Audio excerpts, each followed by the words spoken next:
présent, nous nous sommes rendus compte que, mais attends, mais ce monsieur, il est l'un des problèmes majeurs de la RDC. Il est un des problèmes majeurs de la RDC. Bon, dites-moi, il sort d'où d'abord? On va aller pas à pas. Son père, c'est qui? Son père, c'est... Sa mère, c'est qui? Son père, c'est Kabila, qui a été président du Il a grandi où? Non, je répète encore. Son père, c'est qui? Vous êtes sûr que c'est Kabila? Hein? Officiellement, nous savons que son père, c'est Kabila. Il a grandi où? Voilà, officiellement. Mais vous êtes dit que tout montre que c'est pas vrai. Vous êtes en train de dresser le portrait de Joseph Kabila. On ne sait pas d'où il sort. Il a grandi où? Il sort d'où? Parce qu'il faut qu'on aille loin, c'est à fait. Allez-y, monsieur le président. Voilà, parce que d'abord, il faut d'abord savoir ça. C'est important pour comprendre les positions qu'il a aujourd'hui. C'est même important, même pour revenir même sur la passation du pouvoir, la tenance là, qu'il y a eu en RDC. Donc, ce qu'il dit, c'est un tyran. D'accord. Kagame est démocrate. C'est ça. Le M23, tous ces consorts, Kagame sont des démocrates. C'est ce qu'il dit qui tue depuis 30 ans. C'est ce qu'il dit qui a causé 20 millions de morts depuis 30 ans. C'est ce qu'il dit qui a tué près de 8 000 personnes en Goma. Si on pense à ce cas-là. Qui veut des enfants. C'est ce qu'il dit. Mais je ne sais pas si vous pouvez comprendre comment des gens peuvent inverser les faits avec une sérénité apparente. Les scandales que ces partisans répandent sur les réseaux sociaux, le scandale des mercenaires, oui, il y a eu un scandale. Il y a des sérieux problèmes de gouvernance en RDC. Ça, il n'y a pas de balade dessus, c'est ce qu'il dit. Mais, ok, lui là, il est mal placé pour donner des leçons. Il doit mieux que ses thèses, avec sa barbe là. Au lieu de parler pour dire des bêtises comme ça. Dan Getler, c'est qui? Dis-nous, monsieur le président. Dan Getler était son homme des mines.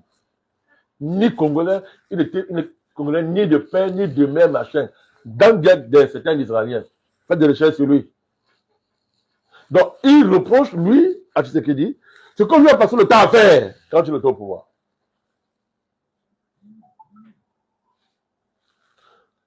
Donc, je laisse de côté le fait que j'y reviendrai. Vous ne pouvez pas reprocher à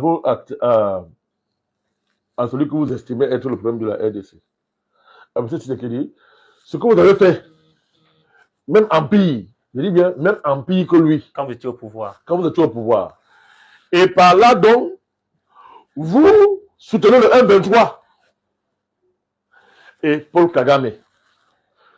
Vous dites carrément que le M23 sont les Congolais. Bon. Des Congolais qui massacrent leur population depuis des années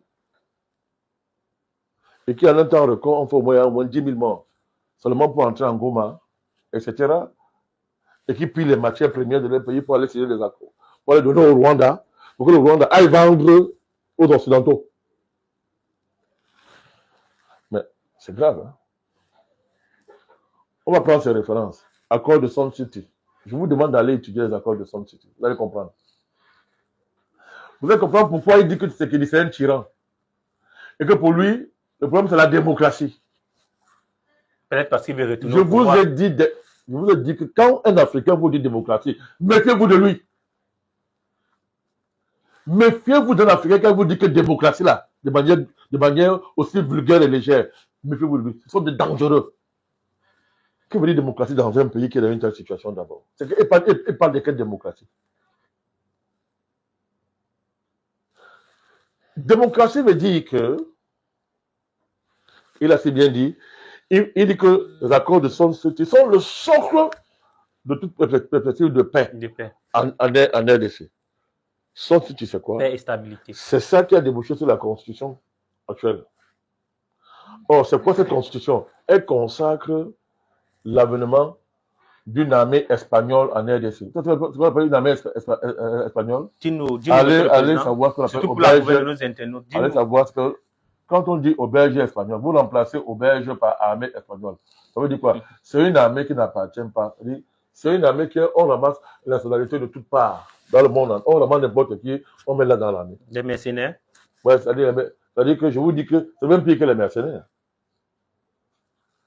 Donc, Sun City vise donc à sacraliser en fait l'inexistence possible d'une armée digne de son nom en RDC, capable de défendre les frontières du pays et de protéger le territoire. Donc, Sun City, c'est l'apologie et la consécration, n'est-ce pas, du projet de prédation internationale, du projet occidental des Grands Lacs, à savoir, à défaut de balkaniser la RDC, d'en faire un pays qui n'existe pas et qui n'appartient pas à ses populations. C'est de ça qu'il s'agit. Mais c'est ce qu'Abel appelle démocratie. C'est ce que lui, c'est ce qu'il a pratiqué durant son règne. Vous voyez ça? Vous voyez pourquoi on parle de démocratie? Il ne condamne pas le M23, il ne condamne aucun crime, il ne condamne rien, il ne condamne pas l'agression du Rwanda sur son prétendu pays. Il ne condamne rien. Son problème, c'est Tshisekedi. Il s'est vraiment figé, il s'est vraiment focalisé sur le président Tshisekedi. Je laisse de côté le fait qu'il est propriétaire des milices lui-même, qu'il finance avec l'argent qu'il a volé quand il est au pouvoir. Mais c'est de ça qu'il s'agit.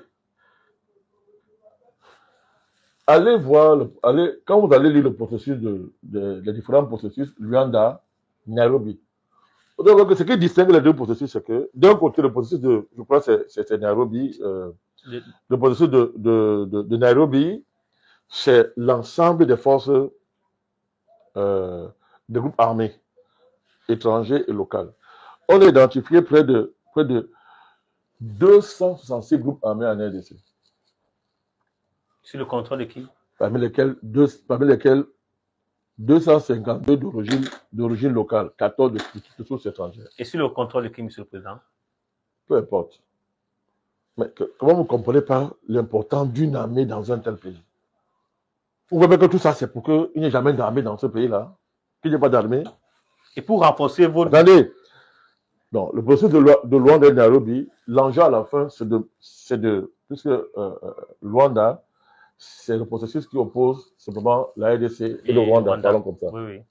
Luanda. Mais le but à terme, c'est de fusionner les deux processus. C'est ça l'idéal. De les fusionner, cantonner les groupes rebelles. C'est clair. Identifier leurs origines, qui est qui, on sépare les Congolais des autres groupes rebelles. Et à la fin, donc, les groupes rebelles, les groupes là, on aide à ce que chacun rentre dans son pays, on les reste dans leur pays. Vous voyez? Et après, c'est terminé. Cet accord-là devait être signé à Luanda, je crois, le 15 décembre. Qui a boycotté la réunion? Paul Kagame. Parce que là, il était coincé. Et parce qu'il avait été reconnu comme belligérant aussi. Non, c'était fini. Il était coincé, comme disait le président Tshisekedi. Donc, vous voyez donc que Kabila se permet, alors que le pays traverse une situation aussi grave, il prétend que les Congolais. Jusqu'à présent, j'ai jamais voulu insister sur sa nationalité. Parce qu'il dit que bon, il a quand même été président pendant 18 ans. Je dis que bon, ok, d'accord. Mais sa position par rapport à ce problème, quel que soit ce que Tshisekedi peut lui faire, il peut être encore. Ce n'est pas la position à avoir dans une pareille circonstance. Et surtout, mobiliser de tels arguments aussi pauvres qui montrent qu'on a fait à un traître et qu'il n'est pas congolais. Voilà la preuve qu'il n'est pas congolais. Surtout que, Monsieur le Président, sans vous couper, la dernière sortie du président Kabila, en s'adressant au chef d'état-major, témoin de l'accord avec Tshisekedi, il se présentait déjà comme l'homme de la paix et de la stabilité du Congo, tout en faisant endosser la responsabilité de ce qui pourrait arriver au pays à son successeur. Mais c'est clair. Tout ce qu'il reproche au président Tshisekedi, dans le cadre de son interview, mais ça fait rire. C'est tout ce qu'on lui reproche à lui-même. Il parle de tuer les gens, mais lui, est-ce qu'on peut compter les morts qu'on peut le mettre sur sa tête? Les morts. C'est incroyable. Et comme il fallait que les arguments qu'il met en avant, n'est-ce pas, éclairent sa position, nous constatons que les arguments ont justement éclairé sa position. Mais ils sont allés même plus loin. On a enlevé le masque sur son visage. On a fait un Rwandais. C'est un Rwandais. Il roule pour le Rwanda. Alors, tant que ces biens ne sont pas garantis, l'intérêt personnel, Rwanda doit disparaître. Moi, ici, ceux qui pensent que ce monsieur, il faut l'arrêter, il faut le mettre aux arrêts et le faire répondre de ses actes. C'est une haute trahison. Une haute trahison Oui, contre c'est une la haute République trahison. démocratique du Congo, Tout monsieur à le fait. Président.